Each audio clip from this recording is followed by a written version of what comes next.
nga po sa katabi mo, you are blessed.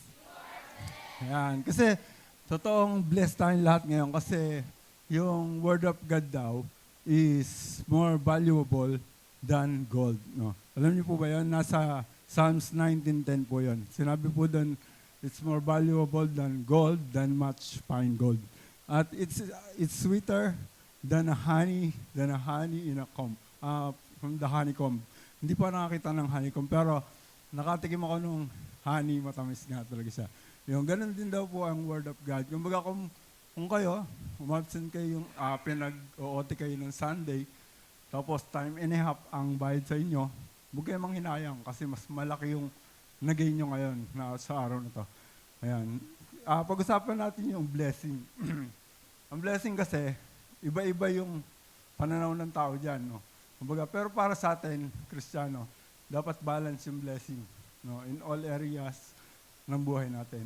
Minsan iniisip natin yung blessing, ay, mapalad siya kasi pinanganak siyang mayaman na, di ba? Nasa kanya na lahat. Kaso, sira yung family nila, broken family sila. Hindi rin balance, di ba po? Tapos, yung iba, ay, napakatalino niya. Lagi siyang nasa top, di ba? Kumbaga, tapos ako, ganito lang ako. Napaka-bless niya, pinagpala siya. Nung kabataan ko nga ang pananaw ko sa mga taong pinagpala, yun sa physical appearance. Kasi, pag nagsama-sama kami ng mga, may get-together kami mga pinsan, sa mother side or sa father side, na-amaze ako sa mga itsura nila kasi ang pupogi nila, ang gaganda nila. Tapos, ang tatangas ng ilong. Pointed yung ilong nila. Bakit sa akin disappointed? Sabi ko, bakit ganun? Lord, parang napapray ako. Sabi ko, Lord, bakit naman ganun? Parang unfair. Kasi ako yung nagiging nabubuli. Sabi magpipinsan. Kumbaga, sabi ko, pero inisip ko na lang, may advantages din naman to. No?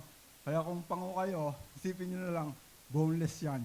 No? Kasi nga, totoo kasi nung tinry ko mag-basketball, kaya nga siguro hindi ko na kahiligan yung basketball kasi yung kumpare ko, naglaro kami, sa isang tao lang nakalaban namin, pares kami nasiko. Yun. Una ako, nasiko ako sa ilong. Wala nangyari. Pero nung siyang nasiko, talagang balito, nagulat kami, sabi naman, uy, baloktot yung ilong mo, nagpanik kami lahat. Kaya pinaggamot siya. Yun, malaking bagay, di ba, yung boneless. Tsaka pag iinom ka ng kape, hindi mo na kailangan gumanon. Ako nakakainom ako ng kape, diretso lang ganun.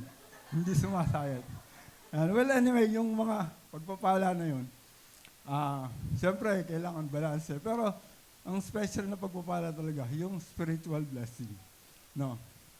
Kumbaga, susunod na lahat, all will fall into place na. No? Kung spiritual blessing ang meron ka. Kaya ano nga ba yung the blessing of one step at a time? Hindi pala pwedeng lagi ka lang naka-stay put ka lang dyan, take ka lang ng blessing, no? Na darating. Kailangan din, may gagawin ka, no? Mag-move forward ka. Kaya sa main text natin, sinabi dito, ay wala pa lang, yan. Sabi ni Apostle Paul, sabi dun sa binasa nga nating scripture kanina, forgetting those things which are behind, and reaching forth unto those things which are before. Now, I press toward the mark or the goal. Kumbaga, ito yung buhay ni Apostle Paul. Kasi dati, bago siya maging Apostle Paul, siya si Saul of Tarsus. Diba? Siya? Grabe yung ginagawa niya pagpe-persecute sa mga Christian. No? Malayong-malayo sa ginagawa niya nitong naging Apostle Paul siya. Diba? Dati, talagang siya yung laging humuhuli sa mga Christian para ikulong. Diba? Tapos, hanggang sa na-encounter niya nga si Jesus, no, dun sa road of Damascus. Yan, nagkita na-encounter niya dun si Lord at sinabi sa kanya nga, gano'n. Kaya nasabi niya yun dyan sa 14 na I press toward the goal para pinagsikapan niyang makamit kung ano yung sa hinaharap. Dahil nga sa pagtawag sa kanya ng Panginoon, no, na mapupunta sa langit sa pamamagitan ni Jesus Christ. Ayan. Sa ating introduction, sabi dyan, many people want instant success. Totoo yan, marami tayong nakikitang ganyan. Gagawin lahat ng shortcut para lang makuha yung success, di ba?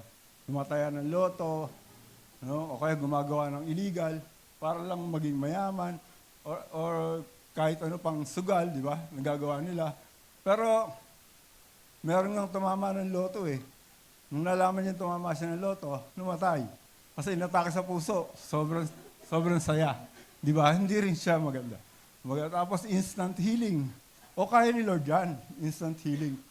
Pero anong ginagawa iba? Pumupunta sa faith healer, sa albularyo, di ba? Tapos instant growth, yun sa paglago. And instant answer from God. Pero sinabi sa scripture, no, na God open works one step at a time. Kumbaga, parang nasa proseso yan. Hindi basta-basta na lang na mangyayari ito, instant, kasi siguro kain kayo ng instant noodles, kung anong instant, kaya instant na nasa isip ng mga tao. Kaya pumunta po tayo sa unang example natin. Yan si Noah. Si Noah built the ark one day at a time. No? Araw-araw, ginagawa niya yung ark na yan. Biro mo, kung gaano ka-faithful at yung persistence ni Noah. Imagine 100 years ginawa niya. Siguro kung may mga taong naligtas, nakasama niya nung time na yan, baka naman hindi siguro umabot ng ganong katagal na 100 years. Pero talagang grabe yung patience ni Lord, no? Sa paghihintay sa mga taong maliligtas pa. Pero wala talaga, kaya umabot siya ng ganong katagal. Pero siguro kung ngayon gagawin yan, marami na ngayong high-tech na gamit, di ba? Baka umorder na si Noah ng crane para mas maano. Pero may scaffolding na yun. Kumbaga parang high-tech na rin. Ayan. Kumbaga, yun talaga. Kailangan natin na magtiyaga. Di ba? Imagine, sa loob ng 100 years, minamak siya habang nagagawa siya kasi mainit. Ano yung klaseng, sinasabi mong uulan, ang init-init, dumaan ng ilang taon, di ba? 10 years, 20, 30. Wala yan. Kalokohan yung ginagawa niyang yan. Hayaan mo siya. Hanggang sa yun. Dumating na nga yung judgment ni Lord. Yung great flood. And second example then, yung sa Jericho. No? Israel marched around Jericho one day at a time. No? Kumbaga, araw-araw, sa loob ng 6 days, umikot sila ng isa. Then sa 7th day, 7 beses. Then bali 13 times silang umikot sa Jericho. No? Na walang nagreklamo. Ganon. Kaya pinagkalob sa kanila ng Lord ang Jericho. Pangatlo, yan, si King David. Bago siya naging, kasi David became king one season at a time. Diba? Naging shepherd boy muna siya. Diyan nga siya inanoint ni Apostle Samuel. Noong time na yan. Ikaw ba pag inanoint ka, siyempre excited ka na. Uy, kailan kaya ako magiging hari kasi inanoint na ako. Pero ilang years pa, inintay niya, 15 years. Di po ba? Naging, naging musician muna siya ni Saul, King Saul. Kasi nga, di ba, pinasaniban si King Saul. Tapos naging soldiers din siya bago siya naging king. Amazing, di ba? Kasi 15 years. Tapos, after 15 years, doon na siya naging king. Then, sa Judah. And after additional 7.5 years, naging overall king siya ng buong Israel. Ayan. So, sa support na example po, ayan, yung mga disciples, follow Jesus one step at a time. Kumbaga, nakita nila kung paano si Jesus nangaral, kung paano si Jesus nagpagaling, sa araw-araw na ginawa ni Jesus. Yung one time nga, kahit yung nasa Wells na Samaritan woman, di ba? Na nakipag-usap siya ron, tapos nagpakilala na siya na siya yung Messiah. Then, kasi nga, wala yung mga disciples, nung dumating sila, nagulat sila kasi sabi ni Jesus nga, may pagkain siya. Sabi, wala sino ka nagbigay ng pagkain? Sinabi ni Jesus, my food is to do the will of my Father who sent me and to finish His work. Kumbaga, yun talaga yung pagkatawag sa Kanya. Yung iligtas nga ang mga tao. Ayan. Sumunod po na slide. Hindi pala slide. God is not only interested in the destination. He is shaping us during the journey. Hindi naman tumanggap ka na kay Lord, sige. Tumanggap kay Lord, tapos na-rapture agad. Hindi naman gano'n, di ba? Hindi naman sa destination agad interested si Lord. Kumbaga, kailangan ihubog ka muna niya. Siya nga yung pattern natin, di ba? Dahil sakli nga tayo ginawa. Hubugin ka muna niya sa journey along the way para mas lalo ka maging matatag, no? Kumbaga, para masunod mo yung palatuntunan ng Panginoon. Next slide po. Ayan, the Christian life is not about speed, it is about faithfulness. Kung gaano tayo magiging tapat sa paglakad natin bilang mga Christian. Ayan, pakita po natin yung number 1. Ayan, ayan ang magiging kalalabasan kung mag-step up, kung mag-ano ka, one step at a time. No? God blesses those who keep moving forward. No? Kasi sinabi rito na kailangan umabante ka para mas kasi imagine niyo yung parts ng katawan natin, di ba? Puro pa forward yan. Hindi yung pa backward. Yung tenga natin, hindi nilagay pa pabaliktad kasi marinig mo yung mga kung ano-ano. Yung mata mo, hindi nilagay yung sa likod para tignan mo pa yung nakaraan, di ba? Kailangan mag-forward ka lang lagi. Di ba? Yung paa natin, pa-forward, kamay natin. Ano yung nasa likod? Di ba? Ano lang yan? Yun dapat hindi mo nililingon. Dumi na yun. Next slide po, sabi rin dito, I guess, on toward the goal to win the prize for which God has called He heavenward in Christ Jesus. Ganyan, ito yung kay Apostle Paul pa rin. Hindi sinabi ni Apostle Paul na, I stop. Sabi gano'n, tumigil ako kasi walang naniniwala sa akin. Dati kasi ako nagpe-persecute Di ba? Hindi naniniwala sa akin ng ibang apostol, kaya tumigil na ako. Hindi niya sinabi yun. Yan yung rested permanently. Hindi niya rin sinabi yun na, nakakapagod. Kasi pumunta ako ng Minor Asia hanggang Europe. Ilang taon ako ginugol ko, kaya tumigil na ako permanently. Hindi ginawa ni Apostle Paul yun. Grabe yung yung pagtsatsaga niya. And I gave up na sumuko na ako dahil nga ilang beses na mamuntik mamatay, ilang beses na akong binugbog, ilang beses na shipwreck, yung sinasakyan yung barko. Pero talagang ganun yung persistency ni Apostle Paul. Dahil nga na-meet niya si Lord, di ba? Tayo ba na-meet natin si Lord? Amen. Kaya po tayo nagpapatuloy. Ayan. Next po. Ayan, sabi niya, I press. No, nagpatuloy ako. The Christian life requires movement. Kailangan talaga nating ng paggalaw sa progress. Dapat mag-progress tayo. Yan, sabi nga rito, progress is better than standing still. Yung pag-unlad ng paunti-unti, mas mabuti kaysa yung stack up ka lang dyan, di ba? Kasi minsan, nangyayari sa mga taong hindi nagpapatuloy dahil nadi-discourage sila. No? Because we are not yet where we want to be. Kumbaga parang, isipin mo na lang na hindi ka paganap na kung paano gusto ni Lord na mamold ka, may kulang pa sa'yo. Maaaring gano'n, kaya hindi mo pa nararating, no? Yung ganyang, gusto mo maging gano'n ka na. Kasi nga, God is, nasa timing lang si God, hindi siya nalilate, hindi siya advance. Ayan. But God honors faithful step. Yan, inikilala ni Lord yung mga hakbang natin na tapat, no? Kita mo nga yung pag-ano nila, ng mga example natin dyan sa Bible character, di ba? Faithful sila na sa paggawa nito, na, kahit na yung pag-daily obedience nga, kahit isang kahoy na ginawa ni Noah, isang pokpok, isang pako, everyday, di ba? At least nag-obey talaga siya. Yung small progress talaga, yun ang mahalaga, no? Sa ating mga Pilipino. Tulad sa ating mga Kristiyano. Tulad na lang ng, a seed does not become a tree overnight. Yet, every day beneath the soil, something is happening. No, may nangyayari talaga. Maring kulang ka pa sa ugat kung hindi mo pa na-achieve yung mga gusto mong goal, di ba? Kasi nga, magiging mahina. Kakita mo yung kawayan, di ba? Kahit anong lakas ng bagyo, nagsasway lang siya.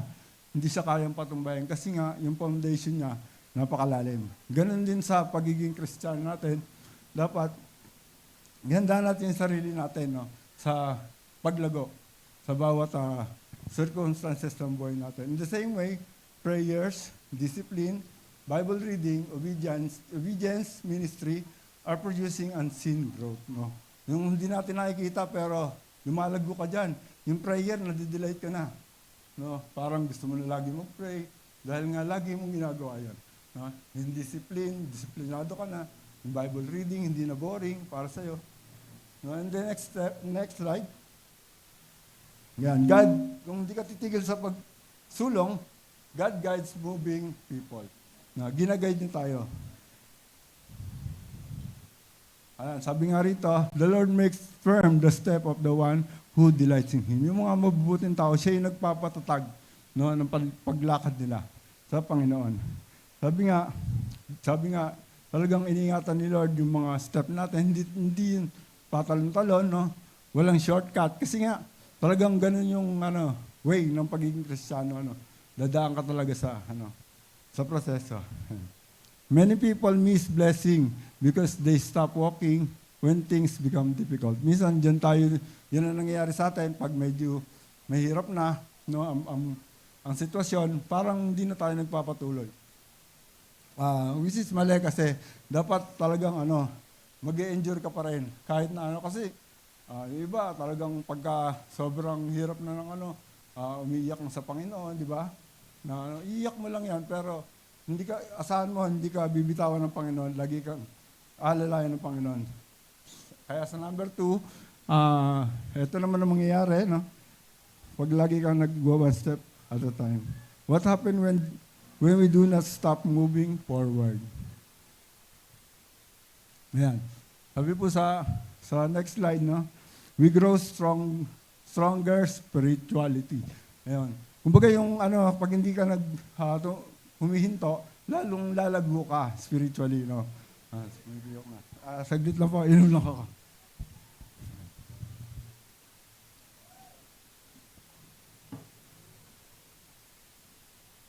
Ayan.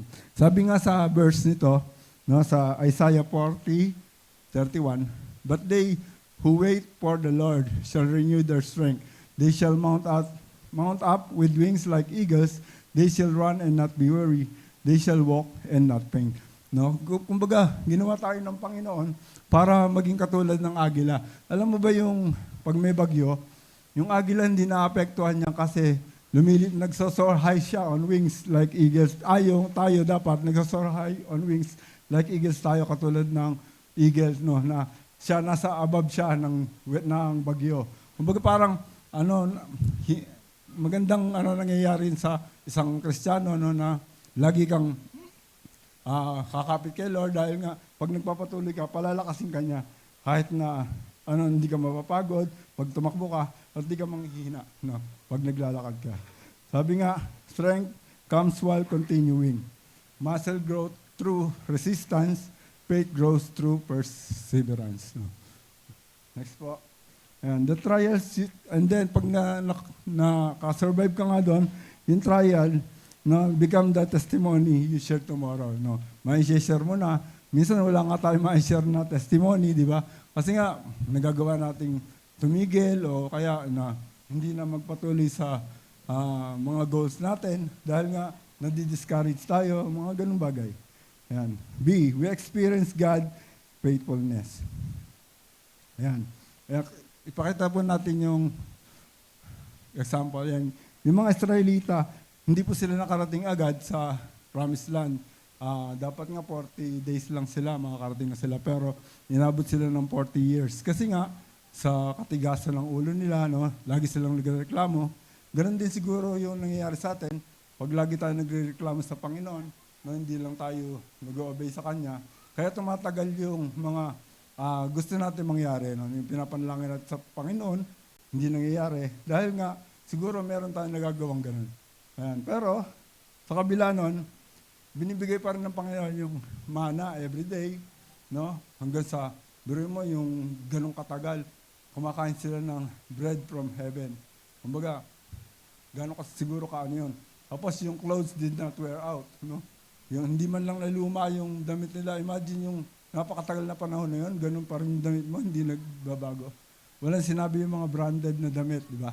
Ngayon, kahit nga yung paa nila hindi na maga, no? Yung mga walang sinabi yung mga Nike, no? Yung mga Converse o anong pero magtataka talaga, no? Tsaka ginagay talaga sila ng Panginoon. God may not show the whole plan, but He gives enough grace for the next step. Yan. And dito sa verse na Psalms 119:105, sabi dito, your word is a lamp to my feet and a light unto my path. No, magiging yun ang guide natin, no, yung word of God.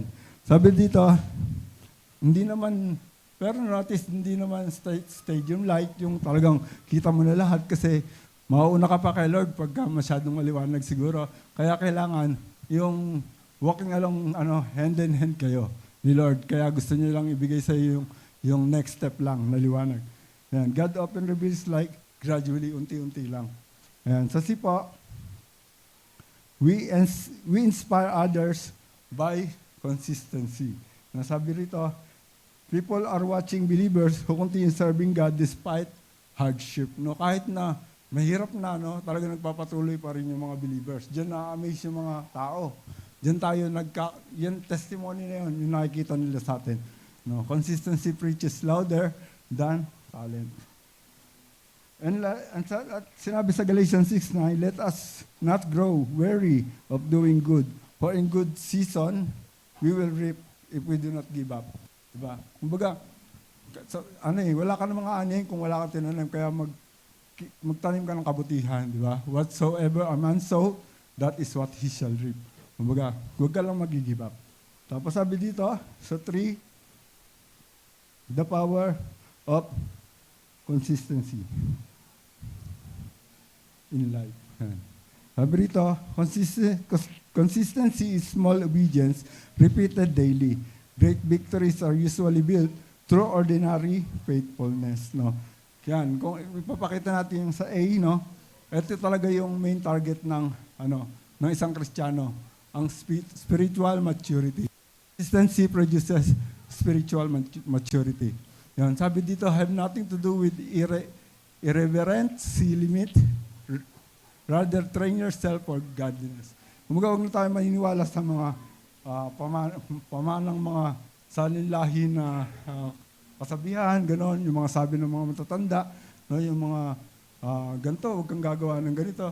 Pero ang sinabi ng Lord, train yourself for godliness. Kumbaga, yung mga pang-Kristiyano na dapat ang nakikita sa'yo, hindi na yung maraming pamahiin, yung mga gano'n. Pero ano ba yung spiritual maturity? Kasi yan nga, balik mo muna. Yung spiritual maturity nga, di ba? Ano yan eh? Kumbaga, hindi lang yan magaling ka sa Bible, di ba? Oy, ang galing. Magaling siya sa Bible. Pero, ang problema, nakikipag-away dun sa mga hindi nag-agree sa kanya. Wala rin, di ba? Hindi yun spiritual maturity, di ba? Ay, good yan. Good. Ang galing na Kristiyano niya kasi every Sunday present yan. Kahit nga prayer meeting, uma-attend yan. No? Pero after naman ng preaching, ano nangyari? Nakikipag-dismissan. Diba? Ano ang sasabihin sa'yo? Baka ikaw yung good Samarites. Diba? Kumbaga, mahirap. O, diba? Ganun pwedeng isipin sa'yo. Kasi, kailangan totoong spiritual maturity ang makita nyo. Diba? Sabi nga, di sa 1 Corinthians, 13, sabi doon, if I speak the tongues of men and of angels, but do not have love, diba? You become noisy gong and a clanging cymbals. Kumbaga, parang nag-iingay ka lang. Nagtatangs ka dyan. Pero wala ka naman love. Parang nag-iingay ka lang. Sabi pa nga, even I have a gift of prophecy, mystery, and all the knowledges. Kumbaga, tapos I have a faith that move mountains, pero do not have love. Wala rin. Di ba? Amazing kasi para kang ng God's general nun. Kasi lahat nagagawa mo, nape-perform mo, miracle. Kaya lang kung walang love, I am nothing pa rin. Di ba? Ano pa? Sabi, even I give my possession to feed the poor. Di ba? Kung wala pa rin love, wala pa rin yun.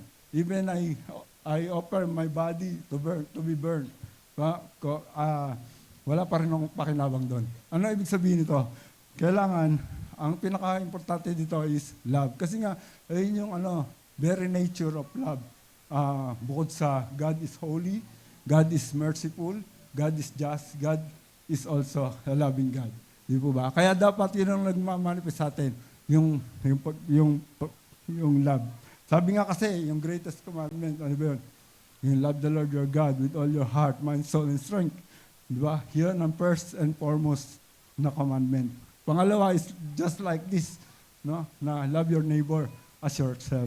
Ayan, tingnan mo nga yung katabi mo kung kaya mong mamahalin yan. Ayun naman, di ba? Ayan. Next slide po tayo. Ayan, kung may spiritual growth ka na, yung spiritual growth pala is not an accidental, no? A strong Christian life is built by daily prayer, no? Ano ba, pag nananalangin ka araw-araw, di ba?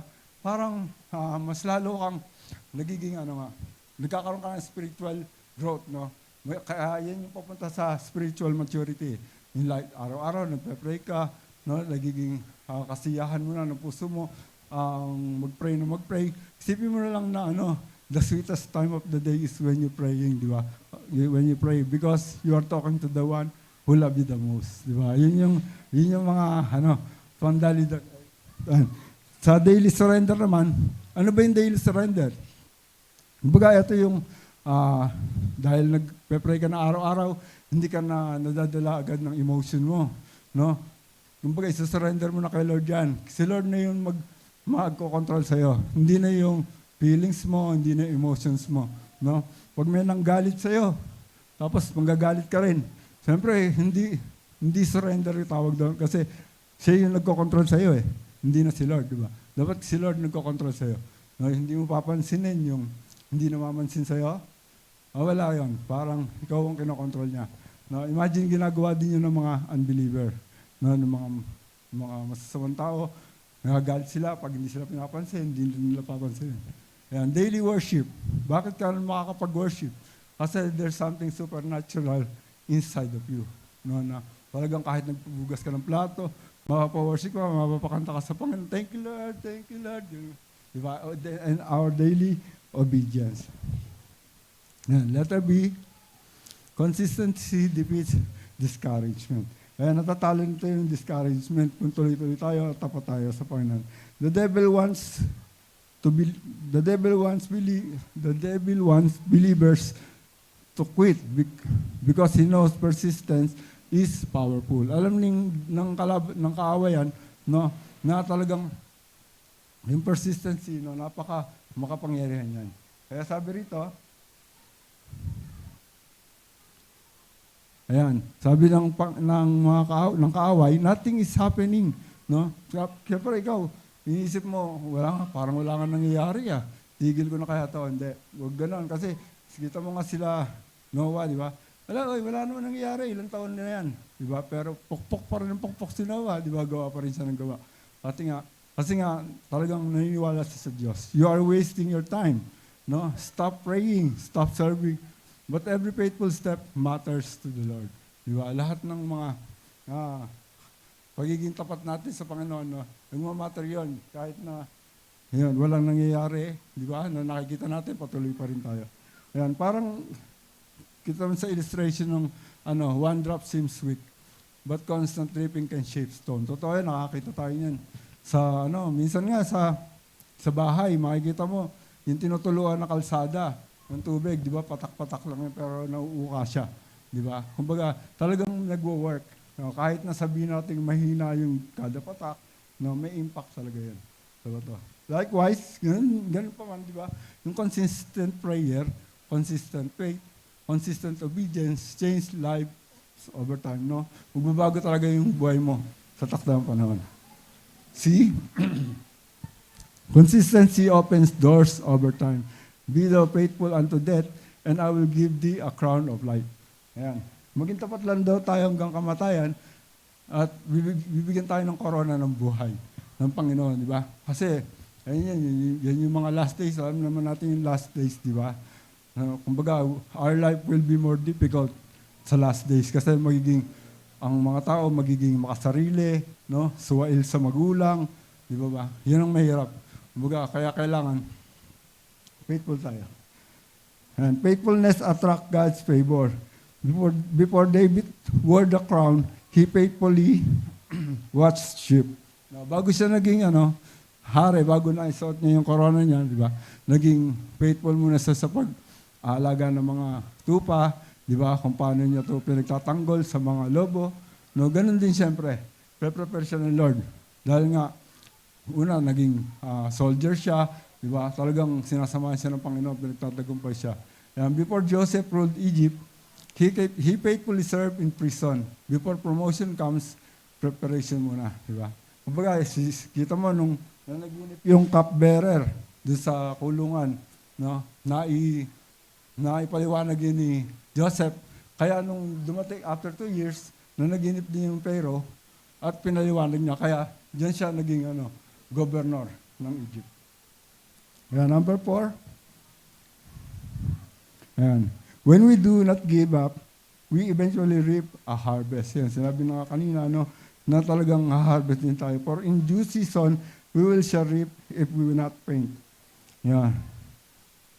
Yung due season, yung tamang panahon, God's timing talaga yan. Hindi yun sa atin. May sariling calendar si Lord sa mga bagay-bagay na dapat natin ma-achieve. Sometimes people quit one prayer before breakthrough. Sayang. Isang isang prayer na lang. Yun na yung breakthrough. One step before victory, yung sa tagumpay. One season before harvest. Akala mo, hindi ka na makaka-harvest ng season na lang pala. And do not stop too early. Sabi nga, yan, God uses perseverance to shape character. Tribulation worketh patiently. Yung mga paghihirap natin, yun yung nagpapatibay sa atin. Di po ba? Yun ang gusto ng Panginoon. Yung maging matibay tayo. Sabi nga sa God is more concerned about who we are becoming than how fast we arrive. Ikaw ba, kung agad-agad, magiging ganito ka, siyempre, hindi mo naman alam ang proseso ng pagiging ganon, ano mangyayari sa'yo. Ba, si Joseph, biglang naging governor agad ng Egypt, baka hindi niya na-manage ng maganda. Tapos pag nagka-pressure tayo, can either break us or build us. Pwedeng ikasira natin yon o ikatatag natin yon, di ba? Minsan ba, pinapatatag tayo ng Panginoon dahil sa mga ganito sitwasyon. Kaya may mga pressure tayo. Yung pressure na, halimbawa, sa olive na lang, lumalabas sa olive pag may pressure? Di po ba oil? Sa grapes, pag piniga mo yung grapes, pag may pressure ng grapes, napoproduce? Wine. Pero ikaw kaya, pag nagkaroon ka ng pressure, under pressure, lalabas sa'yo? Worship o reklamo? Di ba? Pwede rin pag under pressure ka, lalabas sa'yo? Faith pa rin ba? Or fear? Dalawa lang yan, kung ano pupuntahan. Yan. Sabi naman sa C, our endurance glorifies God. When we believe, continue trusting God despite pain, the word says genuine faith. Diba? Ayan talaga yung makikita nila ng mundo. Pagka nagpatuloy ka, kahit na masakit o marami pang sitwasyon na talagang kinakaharap ka, pero nagpapatuloy ka, genuine faith daw ang tawag niya. Anyone can praise God in comfort. Kahit sino naman, kayang magpuri sa Panginoon, lalo pag komportable ka, okay yung pakiramdam mo, wala kang problema masyado, di ba? Makakapagpuri ka sa Panginoon. Paano kaya kung yung during difficulty, yun ang nagre-reveal sa atin ng spiritual depth natin sa mga bagay-bagay. Kaya dito, yung practical application, sabi rito, keep praying even when answers delay. Kasi God hears persistent prayer. Dinidinig ng Panginoon yan. Keep serving even when unnoticed. Faithfulness matters to God. Yan ang nagmamatter sa Panginoon, yung katapat natin. Keep obeying even when progress seems slow. Growth is often invisible before it becomes visible. Minsan hindi natin nakikita yung pupuntahan natin. Tingnan mo nga si Abraham, basta pinaalis lang siya, di ba? Hindi naman niya alam kung saan siya pupunta. Basta sabi ng Lord, pumunta ka rito, pumunta. Hindi niya alam kung ano yung dulo. Pero later on, malalaman din natin yun. Yan, keep trusting even after failure. Failure is not final when God is involved. Kung kay Lord ka pa rin, yung failure na yan, hindi pa yung tapos. Kumbaga parang happy ending yun, mangyayari yan. Tapos take the next step today. You do not need the whole map. You only need enough faith for the next step. Next step. Yan. Hindi natin kailangan ng mapa. Example natin, tignan mo na yung tao na nag-chop ng puno, na pumuputol ng puno. Naka 50 strikes na siya, pero walang nangyayari. No? Pero pagdating ng 51 na strike, doon bumagsak yung puno. No? Ano ibig sabihin nito? Yung 51 lang ba nakapagpabagsak sa kanya? Hindi, yung buong chop na strike. Ayan, pakita natin. Next. Ayan. Was it only the final strike that mattered? No. Every strike contributed. Likewise, every prayer, di ba? Contributed. Every sacrifice, every act of obedience, every faithful day, no, matters before God. Ayan. Sabi dito, was it only the final strike that tapos na pala yun, sorry. Next. Ayan, sa conclusion na pala. Conclusion, the blessing of one step at a time is this. God gives strength for each day. No? Yan yung pinaka-summarize ng lahat ng pinag-aralan natin na 1 to 4. No? God gives strength for each day. No? Pag nagpapatuloy ka, may kalakasan ka. God builds character through consistency. No? God honors perseverance. God reward those who refuse to quit. Huwag lang po tayong susuko. Sabi rin dito, you may not move fast, but if you keep moving with God, you are still progressing. No? Do not underestimate small steps, faithful habits, daily obedience, quiet perseverance. Because great testimonies are usually built one faithful step at a time. Ayan. Next. Ayan. Balik po tayo dyan. No?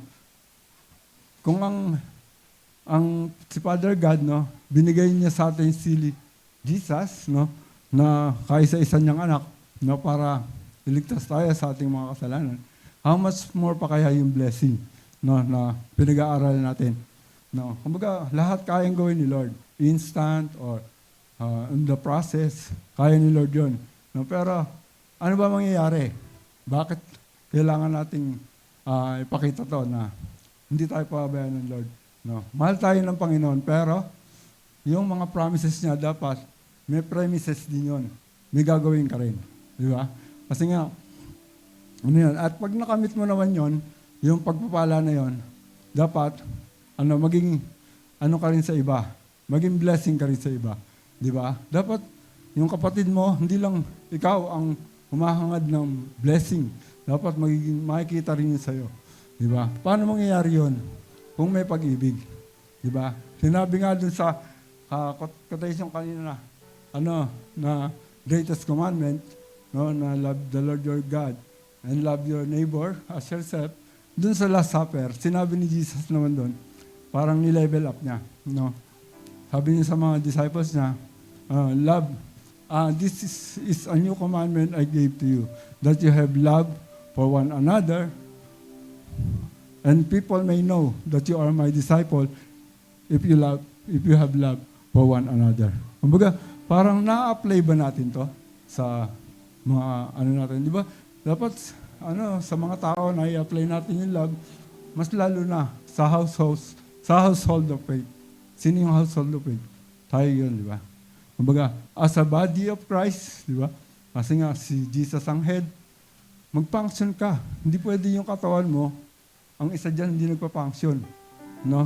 Napaparalyze na ba?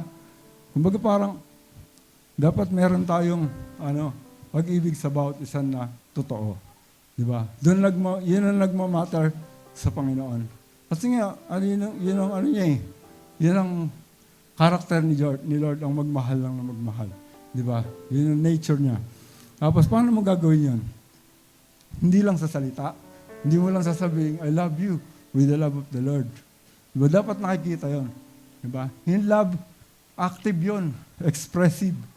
Di ba? Paparamdam mo talaga yun. We are supposed to be a channel of God's love. No? Hindi a channel of condemning people. A channel of God's love. Di ba? Kumbaga parang sa church na malalaki, oo, ordinary lang yun. Yung parang wala lang. Nagkikita lang sila, hi, hello. Pero sa atin, ang liit-liit natin. Di ba?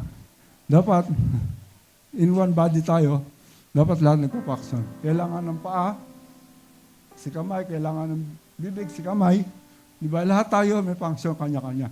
Hindi, magaling si ganito, wala ka ng halaga sa church. No. Lahat tayo may function. Diba? Sa bawat isa. Kasi kung hindi mo gagawin yung part mo bilang Kristiyano, paano yung body, no? Na itinatag ng Panginoon. Diba? Kita natin yung sa Acts Church, di ba? Parang malayong-malayo na yung image ng church ngayon sa Acts Church. Kasi yung Acts Church, di ba? Meron nga si Epaphroditus ba yun? Yung dinescribe niya kung ano yung Christian church dati. No? Yung Christian church dati, nagmamahalan, di ba? Binibigay yung pangangailangan sa mga kapos, na kapatid, di ba? Hindi natin masyadong na-emphasize yung ganung bagay. Dahil nga, may sarili-sarili naman tayong di ba? Pinagkakataan. Pero yung love pa rin ang nagmamatter sa huli. No? At sa final challenge natin, sinabi rito, and what area of your life is God asking you to keep moving forward in? No? Sa prayers ba? Sa prayer ba? Sa ministry, healing, family, faith, or calling, sa calling mo. Diba? And next, ayan. Isa lang ang sinasabi ni Lord, do not quit. No, God is working even when you cannot yet see it. And let us not be weary in well-doing, for in due season we shall reap if we faint not. No, kung di tayo susuko. Ayan. Glory to God. Tayo po ay umuko at manalangin. Ang namin Diyos.